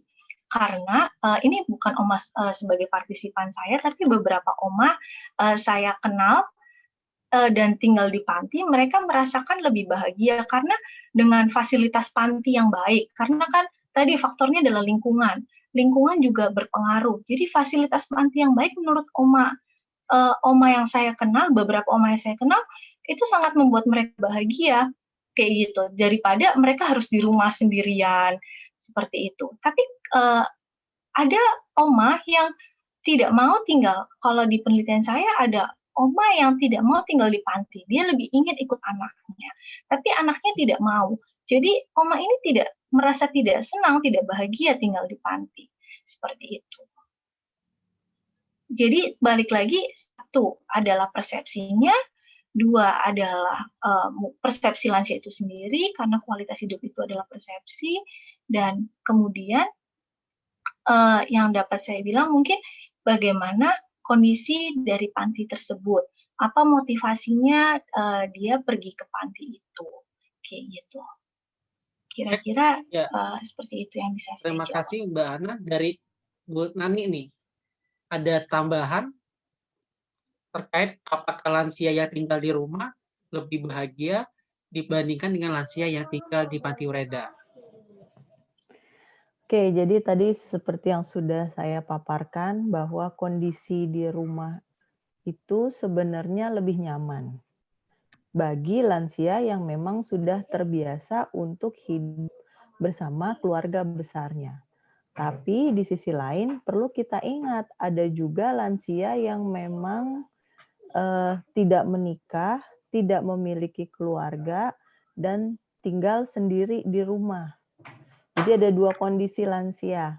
Ada lansia yang memang hidup di dalam keluarga besar, ada memang lansia yang memang hidup sendiri, tidak memiliki siapapun. Contohnya salah satu oma di panti Reda swasta, dia memilih untuk tinggal ke panti karena dia merantau dari Manado ke Jakarta dan tidak punya saudara. Tadinya dia merantau dengan kakaknya. Kakaknya sudah meninggal, dia tidak memiliki sanak family sama sekali. Sehingga pilihan yang paling memungkinkan bagi lansia ini ketimbang hidup sendiri adalah berada di panti. Jadi artinya kita lihat dulu bagaimana background kehidupan lansia sebelumnya. Saat lansia memang memiliki background kehidupan yang berada pada lingkungan keluarga besar, maka mereka akan memilih untuk berada di dalam keluarga. Perihal itu keluarganya dapat memberikan perawatan, pelayanan kepada lansianya. Terlepas dari itu, mereka akan lebih bahagia untuk bisa berada bersama keluarga.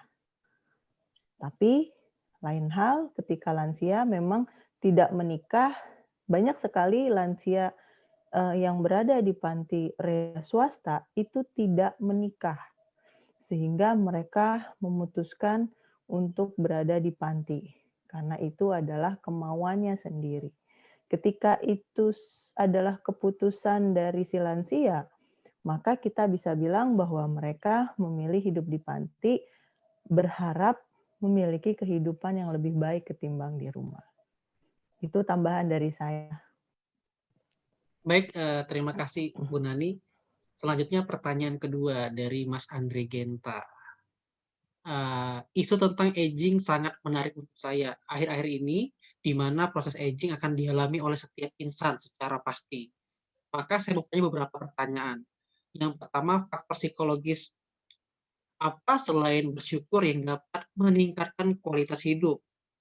Dari faktor psikologis tersebut, mana yang paling signifikan dapat meningkatkan kualitas hidup oma dan opa? Serta bagaimana kita sebagai keluarga bisa melakukan hal-hal yang praktis untuk meningkatkan kualitas kebahagiaan di usia lanjut bagi oma dan opa. Nah, ini mungkin Bu Nani dulu ya, jawab ya, faktor-faktornya. Oke, sebenarnya ketika lansia ini mengalami penurunan dalam hal fisik, kognitif, dan mental, yang mereka butuhkan adalah dukungan sosial. Ya, jadi artinya kalau ditanya faktor psikologis apa yang bisa membuat mereka lebih well-being, ya dukungan sosial. Dukungan sosial yang bagaimana? Bermacam-macam. 1, diajak ngobrol. 2, melakukan kegiatan bersama-sama. 3, ditemenin. Adanya melakukan kegiatan yang bermanfaat, bermakna, berkualitas bersama-sama. Nah, itu bisa memunculkan perasaan bahwa saya tidak sendirian, bahwa saya itu ada bersama orang lain dan orang lain itu memahami kondisi saya. Makanya tadi yang dipaparkan oleh Hana adalah bahwa bercerita, sharing. Sharing itu adalah bagian ketika lansia itu mengeluarkan apa yang dia pikirkan, apa yang dia rasakan, sehingga orang lain itu diharapkan memahami. Ketika orang yang berada di hadapannya itu mendengarkan, aktif mendengarkan, nggak cuma sekedar ada orang yang mendengarkan tapi nggak ngerti itu isinya apa sih gitu. Tapi ada orang yang memang mendengarkan dengan full attention, dengan mendengarkan dengan penuh perhatian, itu akan membuat lansia itu merasa bahwa saya dihargai, bahwa eksistensi saya itu ada. Saya masih bermakna loh, walaupun saya lupa-lupa, walaupun saya nggak bisa jalan lincah seperti dulu, saya tidak bisa berlari maraton, tapi setidaknya saya sebagai manusia masih ada, dihargai orang, didengarkan orang. Nah, itu adalah salah satu faktor yang bisa meningkatkan kualitas hidup lansia. Gitu. Mungkin dari Hana ada tambahan? Baik, terima kasih Bu Nani. Mbak Ana ada tambahan? Benar sih, kalau saya setuju dengan Bu Nani bahwa social support itu sangat penting. Bahwa ketika kita mendampingi orang, kita mendampingi lansia atau mungkin orang-orang lanjut usia yang ada di sekitar kita, mereka merasa bahagia kok. Karena dengan kita mendampingi mereka, mereka bisa ada teman, merasa tidak sendirian.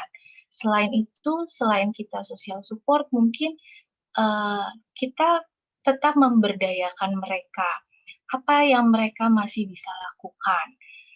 Jadi, meskipun mereka dengan segala kekurangannya, meskipun mereka sudah tidak bisa mungkin seperti dulu, tapi tetap berdayakan mereka bahwa mereka masih mampu kok melakukan sesuatu. Misalnya dengan aktivitas seperti penelitian yang Koreza lakukan adalah mungkin meronce, itu mungkin mereka masih dapat lakukan. Jadi berdayakan mereka bahwa mereka masih bisa melakukan sesuatu kok, seperti itu. Baik, terima kasih Mbak Ana atas tambahannya. Jadi Mas Andre selain bersyukur tadi dijelaskan ada hal lain faktornya. Yang pertama dukungan sosial dan juga memberdayakan oma dan opa. Jadi ketika kita memberikan dukungan sosial dengan cara mengajak oma opa ngobrol, kita dengarkan oma opa, maka ini akan membantu meningkatkan kualitas hidup dan kebahagiaan oma dan opanya. Tuh Mungkin ya. satu Tambahan lagi, ya boleh. Reza diajak untuk melakukan suatu kegiatan. Jadi artinya nggak apa-apa kalau kita minta tolong orang tua kita yang lansia, Bu atau Pak atau Oma atau Opa, saya minta tolong dong, boleh nggak misalkan bersihin baju saya. Sebenarnya hal-hal sepele seperti itu bisa meningkatkan kualitas hidup. Kenapa? Karena sebagai individu merasa dibutuhkan. Selain ya melakukan kegiatan lain yang bersifat lebih terapeutik seperti occupational therapy atau misalkan art therapy, itu kan lebih bersifat terapeutik yang memang tujuannya untuk mengubah kondisi yang tidak nyaman menjadi lebih nyaman. Tapi dengan kegiatan yang simpel-simpel ini pun bisa membuat lansia memiliki persepsi bahwa saya tuh masih bermakna gitu. Baik, ya terima kasih Bu Nani. Ini ada ingin bertanya Pak Monty. Pak Monty silakan Bapak. Sebelum saya bertanya, saya mau sotoy dulu sedikit menjawab pertanyaannya Andre. Selain bersyukur ngapain? Itu dukungan sosial. Dukungan sosial itu sudah terjawab di internasional kongres di mana-mana karena rentang usia terpanjang pada saat ini berada di Kepulauan Okinawa, di mana masyarakat Okinawa itu sampai usia lanjut mereka festive. Jadi mempertahankan tradisi, melakukan kegiatan bersama, bercocok tanam bersama. Makanannya apa? Dilihat dari gizi sama saja. 67-70% mereka makan kentang, makan nasi, makan singkong. Karbohidratnya tinggi. Lebihnya ikan. Jadi orang pikir karena kebanyakan makan ikan, jadi mereka usianya panjang. Enggak. Ternyata karena memang aktivitas sosialnya tinggi sekali. Jadi memang aktivitas sosial ini tinggi sekali. Yang berikutnya, mungkin Ibu Roswiani pernah ingat beberapa tahun yang lalu, saya aja lupa, kita kongres di Praha apa di Barcelona, Ibu Roswiani yang menerjemahkan seorang presenter dari Portugal yang menggunakan bahasa Perancis, dia melakukan penelitian dan membuktikan bahwa kegiatan ritual spiritualism, ritualnya saja loh ya, jadi bukan spiritualism, ritualnya saja itu bisa memperpanjang usia sampai 7 tahun. Ya. Mungkin masih ingat itu Ibu Roswiani itu, dia tiba-tiba saya suruh terjemahin di tengah-tengah karena bisa berbahasa Perancis gitu ya, saya nggak ngerti. Nah, itu salah satu. Jadi ada dukungan sosial dan spiritual dan ritualism. Ya. Lalu barusan Ibu Roswiani menyinggung masalah memberdayakan orang tua. Nah, ini yang kita harus waspadai bahwa di dalam banyak pertimbangan kita memperlakukan orang tua itu seperti klien, seperti pasien, seperti orang yang tidak berdaya, sehingga dia itu jadi subjek terapeutik, gitu ya. Saya menyarankan orang tua ini kemudian dijadikan bagian dari terapeutik itu sendiri. Misalnya si Oma disuruh cerita tentang masa muda dia, cerita tentang zaman penjajahan, zaman ini, zaman itu. Mungkin ngajarin masak yang dia bisa, mungkin ngajarin jahit yang dia bisa. Jadi skill-nya dia itu dimanfaatkan juga oleh yang lain. Tukar-menukar skill. Ketimbang dia dijadikan sekedar subjek terapeutik. Gitu ya. Itu tambahan saya, tambahan sotoy saya itu ada 3. Cuman kita ngomong tentang ini urusan penelitian. Saya ikuti dari awal tadi, baik Roswiani maupun Hana. Saya bilang sama Roswiani, si Hana demen mapar juga nih ya gitu. Sampai begitu detailnya. Cuman mau ngomong alhamdulillah aja ribet bener sih gitu ya. Ini kan cuman bersyukur. Kalau zaman dulu tuh kita ngomongnya, untung gue masih punya rumah gitu, untung masih ada itu si untung gitu, untung Subroto nggak ada, tapi adanya sebenarnya alhamdulillah gitu, cuman gitu aja sampai segini ruwetnya diutak-utik. Tapi untuk para para peserta ya, namanya ilmiah, namanya keilmuan, emang ruwet begini ujungnya, memang begini modelnya gitu. Jadi para kandidat yang nulis tesis waspada saja bahwa Anda diharapkan untuk nulis yang rada ruwet kayak begini. Nah, dari yang ruwet ini, sekarang baru saya mau nanya nih sama Hana. Apa yang membedakan antara grateful recounting, reflection, expression, dan reappraisal? Bedanya grateful itu tuh satu sama lain tuh bagaimana? Karena ada 4 grateful yang Anda papar, yang recounting, reflection, expression, dan reappraisal. Di mana letak perbedaannya? Oke. Iya, Pak Monty, terima kasih pertanyaannya. Waktu berdasarkan buku yang saya baca, kalau sebenarnya sama, tujuannya adalah mengucapkan bersyukurnya. Alhamdulillahnya. Tapi tujuannya adalah alhamdulillahnya. Tujuannya adalah mengucapkan akhirnya mungkin sebenarnya saya masih memiliki hal baik, tapi ternyata di situ ada beberapa cara yang bisa dilakukan selain untung masih bisa punya ini. Ya memang pada akhirnya untung ibarat kata misalnya rumahnya mungkin sudah terbakar, untung masih ikut asuransi. Jadi masih ada hal baiknya kayak gitu. Jadi perbedaannya adalah di caranya, jalannya. Kalau recounting adalah kita menulis aja sekedar. Kalau berdasarkan di buku, recounting itu hanya melis. Oke, saya masih punya ibarat mata yang dapat melihat, kemudian saya masih bisa beribadah, saya masih dapat berjalan, walaupun misalnya pakai tongkat saya masih bisa berjalan, seperti itu. Kemudian kalau kita merefleksikan, kita tujuannya sama untuk mensyukuri hal tersebut, tapi kita seperti membayangkan gimana ya kalau misalnya nggak ada itu, dampak negatif apa sih yang kita rasakan, atau kira-kira supaya jadi kita bisa meningkatkan apresiasi kita terhadap hal itu, karena kita tahu kalau tidak ada hal tersebut kita akan menjadi sulit. Misalnya misalkan saya hari ini makan telur, misalnya seperti itu.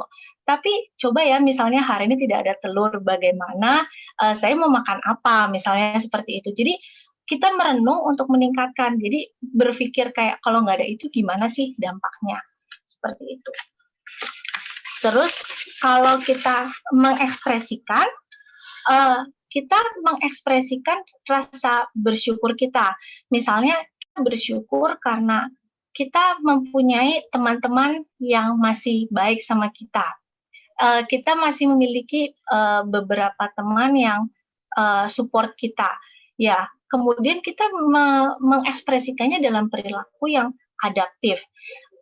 Jadi kita misalnya mengucapkan ketika dia menolong kita mengucapkan terima kasih seperti itu. Atau ketika kita mempunyai sesuatu yang lebih, kita memberikannya kepada mereka. Karena kita mengekspresikan, oh ya, ternyata saya punya teman-teman yang baik ya, jadi saya mengekspresikannya kepada mereka. Sehingga itu akan meningkatkan, oh ya, saya bersyukur gitu, karena punya mereka. Kemudian ada grateful reappraisal. Ini yang kita menilai kembali kejadian yang mungkin tidak menyenangkan dan kita mengambil hikmahnya seperti itu. Oke, jadi ini cuma cara ya? Caranya.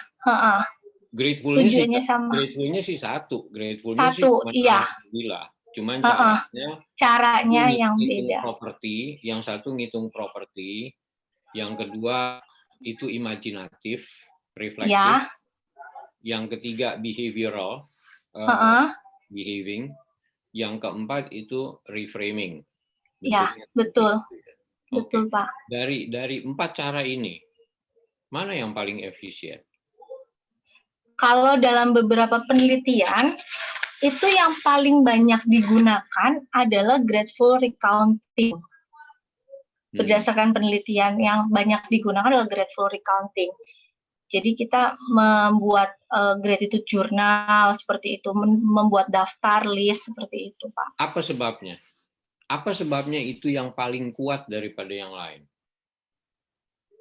Karena ini menurut saya, Pak, karena grateful recounting itu kan kita menulis sendiri. Jadi kalau misalnya kita, dan ini dimulai dari hal-hal kecil yang kita punya, kita membuat daftar, itu menurut saya yang lebih mudah sih Pak, daripada kita, karena kan memang ada objeknya terjadi seperti itu, jadi tidak usah kita mengimajinasi, lebih kayak, ya memang itu ada seperti itu yang dirasakan, itu yang dialami, itu yang ditulis. Jadi recounting itu karena itu properti itu menjadi lebih kuat karena sifatnya reality. Iya. Yes. Jadi iya. Karena sifatnya realita. Oke. Iya. Good. Oke. Sebenarnya ada kaitannya lain. Sebetulnya ada kaitannya lain dengan resiliensi, dengan keberdayaan, karena memang harus ada I have, I am, and I can. Ya, jadi kalau I have itu dia masih punya, itu properti. Kalau dia udah nggak punya, dia nggak bisa apa-apa. Sebetulnya ada ke sana, tapi Anda tidak melakukan penelitian itu kan. Jadi saya nggak nanya ke Anda. Oke, good, iya, thank Pak. you. Oke, terima kasih Pak. Udah Reza. Terima kasih banyak Pak Monty untuk pandangannya dan pertanyaannya. Dan bagi Bapak Ibu rekan sekalian, kalau masih ada pertanyaan boleh ditanyakan, boleh melalui chat ataupun secara langsung. Ini ada pertanyaan dari Mbak Susi terkait batasan usia lansia 60 tahun diatur dalam Undang-Undang Nomor 13 Tahun 98. Sedangkan Menteri Sosial Agus Gumiwang pada tanggal 10 Juli 2019 mengusulkan agar batasan lansia menjadi 65 tahun. Bagaimana tanggapan Ibu Rosviani dan Mbak Hana terkait dengan perubahan batasan usia pada lansia? Dari Mbak Rosviani nih, bagaimana tanggapannya perubahan batasan usia lansia? Oke, baik. Pertanyaan Ibu Susi ya terkait batasan usia lansia. Memang kalau kita melihat lansia saat ini usia harapan hidupnya meningkat. Sehingga artinya ketika usia harapan hidup meningkat, usia individu 60 tahun seringkali tidak terlihat bahwa mereka itu renta. Ya, jadi artinya mereka masih bisa melakukan aktivitas secara mandiri, mereka belum membutuhkan yang namanya tongkat atau alat bantu untuk berjalan atau suster yang selalu menemani gitu. Sehingga ketika lansia ini aktif, usia 60 itu masih aktif dan bisa melakukan segala kegiatan sendiri, berarti artinya mereka masih bisa dibilang produktif. Nah, ketika lansia produktif, maka anggapan bahwa 60 tahun itu sebenarnya kayaknya kurang tepat, soalnya masih produktif kok dibilang lansia gitu kan ya Bu ya. Jadi kalau misalkan ada tadi pertanyaannya Ibu Susi bahwa ini gimana nih kalau mengusulkan batasan lansia 65 tahun. Ya memang ya nggak apa-apa juga. Kalau orang masih produktif masa mau dibilang lansia? Tuh. Ya artinya itu sesuai karena terkait dengan usia harapan hidup yang meningkat, artinya ada pergeseran nilai produktivitas sehingga batasan usia yang disebut lansia mungkin saja bisa bergeser gitu. Tapi saya nggak tahu dari WHO sendiri itu menyatakan bahwa usia lansia batasannya adalah 60 tahun. Karena mungkin zaman dulu dianggap usia 60 tahun itu sudah lebih banyak penurunan kondisi sehingga menggantungkan hidup dengan orang lain gitu. Itu sih tanggapan saya ya Bu Susi. Terima kasih. Sama-sama. Ya, terima kasih Bu Nani. Mbak Hana ada tambahan. Tanggapannya gimana tuh? tadi seperti sama sih yang kayak di Bu Rosviani bilang bahwa memang angka harapan hidup kan naik meningkat. Sekarang di harapan hidup diperkirakan tahun 2020 itu mencapai kalau nggak salah 73 tahun. Jadi dan wanita angka harapan hidupnya kan lebih tinggi juga 75. Ya bukan itu, maksudnya angka harapan hidupnya meningkat, tapi jadi maksudnya bener kata Bu Nani bahwa lansia 60 tahun itu masih sehat. Banyak kok umur 60 yang masih seperti nggak kayak 60 yang mungkin zaman dulu. Jadi Mungkin mungkin Bu Susi sekarang juga kelihatannya masih seger gitu. Saya juga nggak tahu. Bu Marat aja masih ikut kegiatan. iya, Masih seger. Kalau ngobrol sama saya tuh udah kayak temen. Apalagi kita pernah nongkrong ya Bu di Bandung di kafe. Di kafe Strawberry kalau nggak salah itu udah ngobrol, udah bukan usia itu udah nggak menjadi halangan gitu ya Bu bagi kita untuk bisa bercerita. Iya, makasih. Baik, terima kasih pertanyaannya Mbak Susi. Ada pertanyaan lagi dari Antania Juwita. Mengingat semua kita akan sampai pada hari tua, bagaimana cara mempersiapkan yang terbaik menghadapi hari tua berarti ini? Aspek apa saja yang penting jika disusun dalam prioritas? Fisika, finansial kah, spiritual, atau sosial? Orang sering berkata supaya nggak jadi beban buat anak cucu. Nah, ini bagaimana tanggapannya Bu Roswiyani dan Mbak Hana?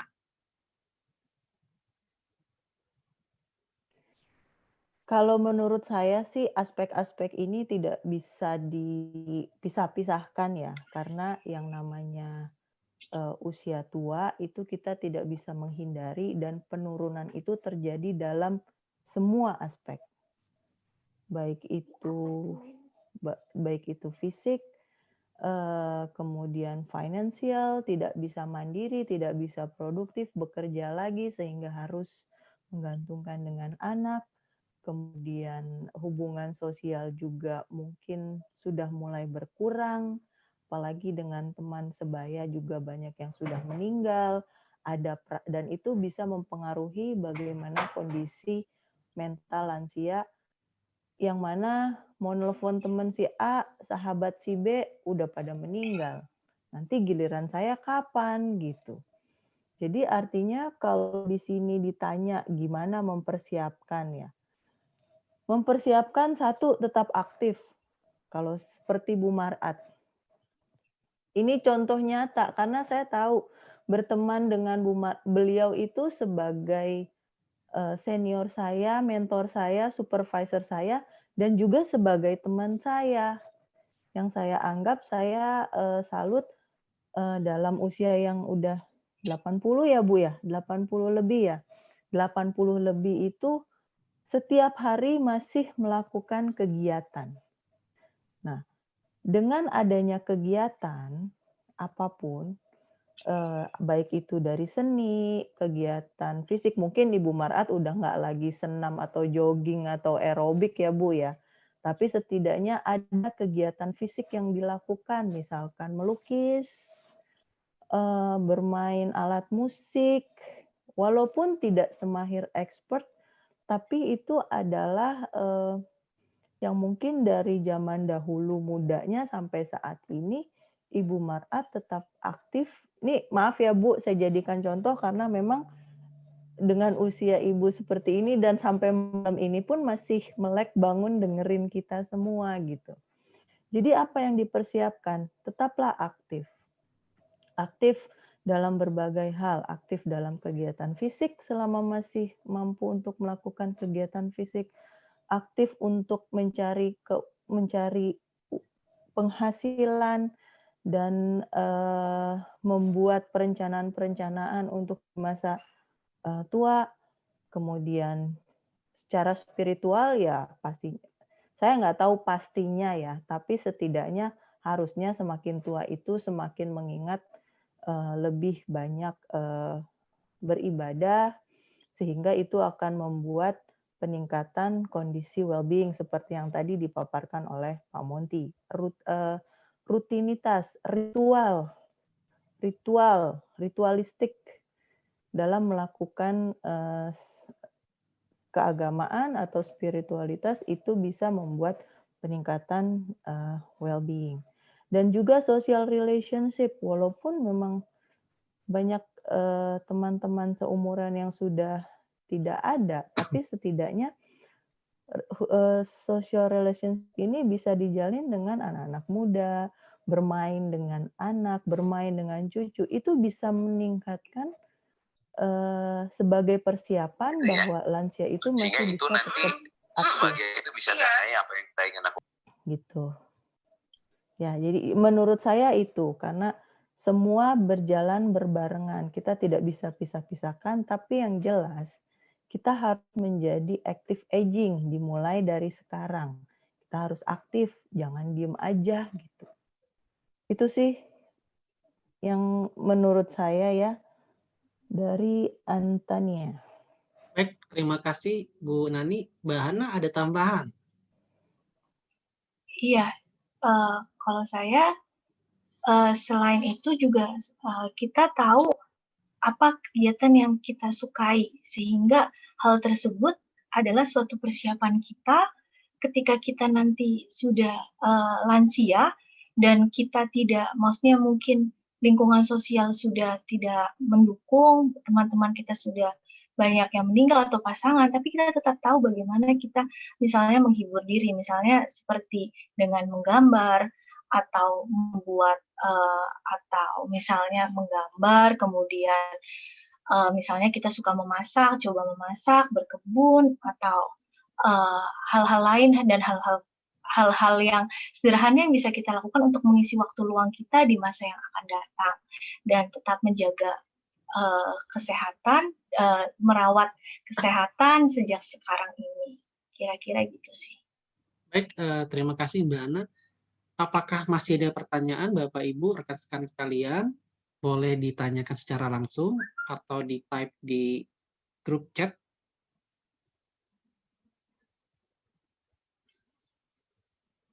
Kalau ada boleh ditanyakan sekarang. Karena memang menarik ya, pada usia lansia ini kan banyak sekali aspek yang menurun, tidak hanya fisik tadi, secara finansial, secara sosial juga. Nah, ini sangat berdampak kepada para lansia. Jadi pendapat dari Bu Roswiani dan Mbak Ana memang benar. Kita jangan mengutamakan satu aspek, karena semua aspek itu mengalami penurunan dan perlu kita maintenance, kita persiapkan semuanya. Yang tadi, bagaimana misalnya lansia itu bisa tetap aktif, bagaimana secara finansialnya, apakah bisa menggunakan minat sebagai penghasilan, atau menggunakan aktivitas lain, dan juga tetap bersosialisasi biasanya, karena kenapa? Semakin lansia, anak pada bekerja, cucu terus sekolah, jadinya biasanya para lansia ini mau apa sendirian, pagi sampai sore nggak ada orang, dia sendirian, baru malam anaknya udah pada capek, cucu juga pada ngerjain tugas, jadi nggak begitu lagi interaksi. Jadi sangat diperlukan buat persiapan sebelum lansia menjalin relasi ya. Tuh. Ada pertanyaan lagi Bapak Ibu dan rekan sekalian?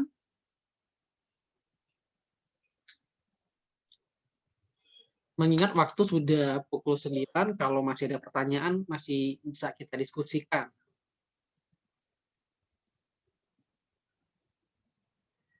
Terkait orang tuanya yang ada di rumah.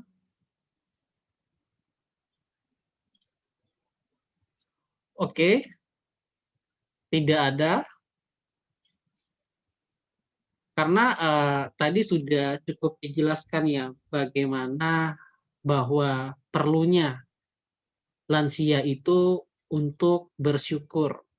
Bagaimana diperlukannya lansia itu beraktivitas bersama dengan teman-temannya. Jadi walaupun misalnya lansia itu berada di rumah ataupun berada di panti, kalau misalnya tidak ada dukungan sosial, nah ini sama saja memberikan stressful lansianya.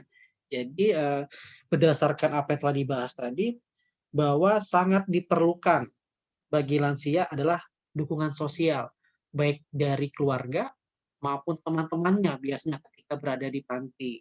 Kemudian juga lansia ini meskipun sudah tua harus senantiasa diberdayakan, karena kenapa? Ketika mereka diberdayakan akan memberikan rasa puas bagi diri mereka. Mereka merasa masih diperlukan meskipun di usia lanjut. Kemudian juga kita juga harus senantiasa melatih lansia untuk beraktivitas fisik ya, karena ketika beraktivitas fisik itu maka mengaktifkan syaraf-syarafnya, otot-ototnya. Nah, ini bisa merangsang lagi tubuhnya untuk lebih kuat lagi antibodinya ya. Nah, ini merupakan salah satu cara agar lansia itu bisa tetap sehat, bahagia, dan berkualitas. Nah, kemudian lagi dari yang dibahas tadi, bahwa banyak cara untuk membuat lansia itu bersyukur. Ya, ada cara seperti recounting, mengingat kembali, menghitung apa saja sih hal-hal yang patut disyukuri oleh oma dan opa. Atau reflection, diajak meniti kembali apa sih yang pernah terjadi pada hidupnya dan mengambil kesimpulan ketika tidak ada hal tersebut, maka dampaknya apa kepada lansia. Ketiga, expression. Jadi mereka diminta untuk mengekspresikan apa yang mereka rasakan. Ya. Dan terakhir ada grateful reprisal. Jadi mengambil hikmah di balik suatu peristiwa. Nah, itu caranya. Jadi bagi Bapak Ibu, teman-teman sekalian, kalau misalnya masih punya orang tua, masih punya oma dan opa, ini bisa dijadikan sarana untuk memberitahu atau membantu oma-opanya agar bisa hidup berkualitas dan bahagia ya. Dan kita sebagai anak atau sebagai cucu juga tidak menjadikan orang tua atau lansia sebagai beban ya. Jadi tetap kasih aktivitas.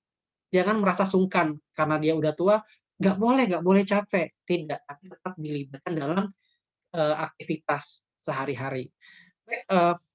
Terima kasih banyak kepada Bu Roswiani dan Mbak Hana yang sudah memberikan pemaparan pada hari ini, kepada Prof. Markat dan Pak Monty yang sudah hadir, dan tadi juga ada Cilinda. Dan sebelum kita tutup pertemuan kita pada hari ini, kita akan mendokumentasikan terlebih dahulu. Silakan dibuka videonya.